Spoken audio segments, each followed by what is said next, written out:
Please welcome Jason Adolph, Vice President, Global Public Sector.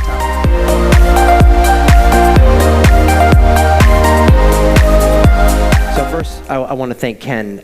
It's actually a really interesting story. The amount of automation that they've put into their applications is truly inspiring. It's quite interesting the way that they've brought all those capabilities together in their applications. So what I'm going to talk to you about today is a little bit about our public sector business. We've experienced really rapid growth over the last few years. It's been truly astonishing to see the types of missions that our customers are using the platform for. And these truly are, and it sounds a little kitschy, but these are truly missions that matter. These are things that touch all of us in our lives. And we're going to talk a little bit about the type of work that we do, some of the challenges that our customers are facing, and some of the ways that we're overcoming them through the application design. So when we look at the types of things that we're doing, it tends to be in a couple of market areas. So we have business around federal and central government. That is what you would consider the federal government, and typically missions of national importance. We have a large business around defense and intelligence. That is a growing area of our company. These are things that we're doing that typically are not warfighter type missions. These are things that typically support the military, support our intelligence customers. We do have intelligence customers that we have products that I have no idea what we do, and there's maybe 2 or 3 people that do at Appian, which is interesting. They tell us some cool stories. Public health is probably the largest sub-vertical that we have, and this spans a lot of different things for us. So on one hand, you have the regulatory missions that we do. On the other hand, you have the direct health missions that we do, where the government is delivering health care to citizens and stakeholders.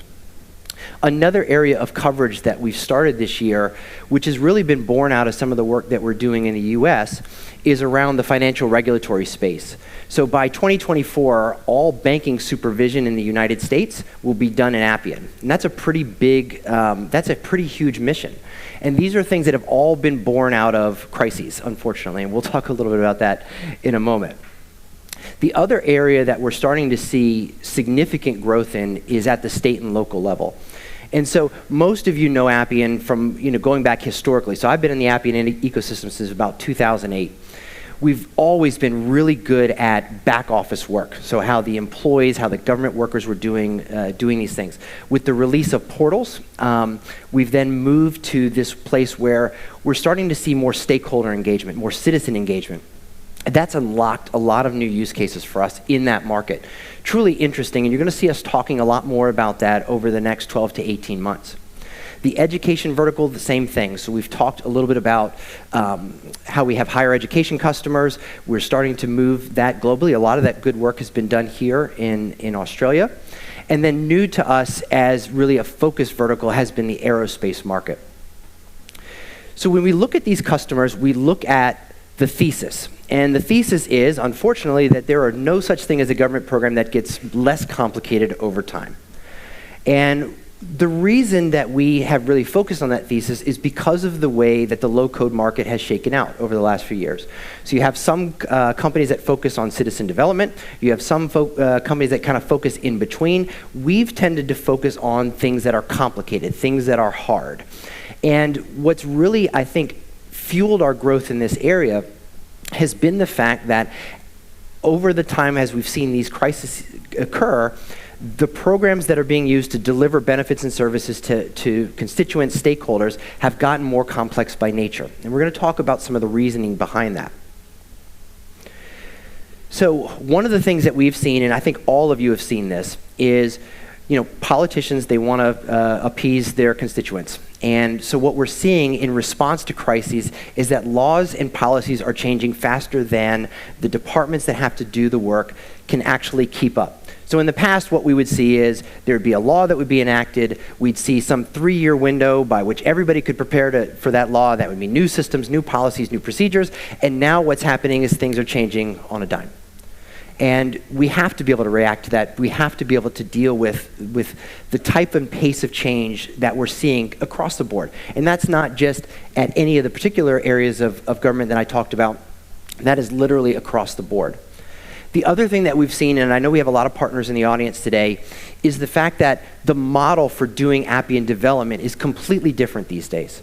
And so in the past, what we all remember is we would be given a requirements list that would be 1,000 lines long. The system shall do X, Y, and Z, and you must comply to all 1,000 things here. But today what's happening is our customers are saying to us, this is the outcome we're trying to achieve, and tell us how to do that. But that doesn't work well in contracting, because contracting wants certainty, contracting wants exacting specifications, but that's often counter to what the advantage of using low code and agile is to be able to iterate, to be able to solve problems as we go through the process. The third one, honestly, friends, I'm tired. The never-ending series of global crises is kind of getting out of hand at this point. And so the thing, though, that we take away from this is that your public servants, the people that are actually trying to help us work through these crises, they're under immense pressure. And the systems that they've had in the past that typically wouldn't get touched for 25 years or 15 years or whatever that time horizon, all of a sudden can't handle this pace and this level of crises. And so we're seeing a scenario where the modernization that has to occur is occurring at a pace that no one could predict and no one was ready for. And you've seen that here. I could show you examples of that all over the world. And finally, when we talk about bureaucracy, and I'm not using this in a negative term, I'm using this in the idea that we're still seeing remnants of the old way of doing things that aren't exactly up to the task of how we're dealing with crisis and other situations globally. And again, this is an area where policies, statutes are things that are handcuffing a lot of our customers from making the type of modernization that they would like to do, simply because that's the way we've always done it. And again, another set of handcuffs. One of the things that you've probably seen, if not, you're going to see a lot about this, is the idea of automate, design, and optimize. So I come from the integrator community. My background is in doing business process outsourcing. One of the things I've really appreciated about the way that Appian operates is, and where the product direction is going, is this idea of true optimization of business processes. So again, our government customers aren't in it to make money. They aren't in it for profit. But what they are in it to do is hopefully optimize service delivery to achieve a benefit faster. So you talk about things that are truly life or death. Can we procure things we need to go defend our country? Can we provide claims and benefits to somebody that needs disability? Can we provide the type of regulatory oversight so that when companies want to get products to the market, they can do that in a reasonable amount of time? And so when we talk about optimization, the optimization is great for our customers because it does help them make them more efficient, but it actually affects all of you in ways that touch you every single day, not just in your personal life, but in your professional life. And so when we talk about in the product, what makes a successful deployment, and I'm going to talk to you about a couple examples here in a moment. Number one, and this goes for everybody in this room. Ken talked about all of the interesting things they're doing around optimization and automation. Change management is the single most important thing that you will do in an Appian project. I've yet in the 16 years I've been in the ecosystem, projects don't typically fail because of technical reasons. They fail because of change.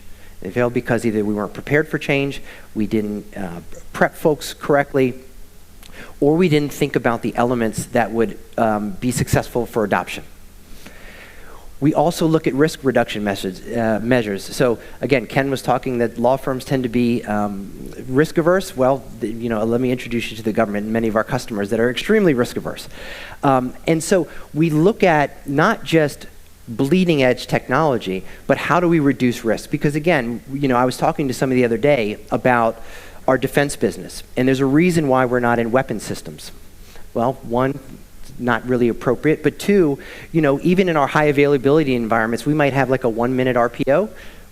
What happens if you're in some situation where a 1-minute RPO is not enough? And so we look at what missions can we help our customers achieve, where the risk equals the type of solutions that we're deploying and developing. Domain expertise. I would tell you that at Appian, we have domain expertise in 2 areas: case management and acquisition systems, so doing procurement, how the government buys. But it's all of you, our partners, even folks in other industries that are bringing domain expertise in areas that we don't have. And so there's a partnership there that has to occur for us to be successful in these mission deployments. I can't tell you how many times I brought in my peers in the other verticals to help advise our government customers that might be doing have a banking function or a regulatory function where our customer is on the other side of that regulatory approval. And it's really important for us to bring those things together so that we're not just building in a vacuum. Another one that I think is truly important for our government customers is price predictability. And we use this term, we're not saying it's the low price, we're not saying it's the highest price or the best price. What we're saying is that it's predictable. Because as you all know, the government goes through a budget process and we have to know what the answer is, and we don't want to go back to the well over and over and over again. And finally, the other thing I would tell you relative to being successful here is simply around flexibility. So we will talk about best of breed. We'll talk about the way that we can use specialized tools that are in our customer environments, because that truly is what makes us different. The fact that we want to understand how these things integrate into our customers' infrastructure. So a couple of examples, and I'm not going to go through these in depth, but I want to talk about the complexity of some of the things that we do. We do a lot of work in legal and law enforcement, and you're going to see more of this. Actually, we have a case management session this afternoon where we're going to do a demonstration of an application that we're doing a proof of concept with a law enforcement agency. It's very cool. We do Social Security type work all over the world, and this is to do huge scale claims, benefits type work. We do interesting things like Appian actually use to move detainees between prison and court. We do a tremendous amount of case management work around regulatory stuff, food safety, drug approvals, things like that. And then I mentioned earlier financial supervision. I am out of time today. We have a government roundtable that we're going to have this afternoon where we can get into more of these details. But again, I appreciate the time today and would love to talk to you more about some of these use cases in depth.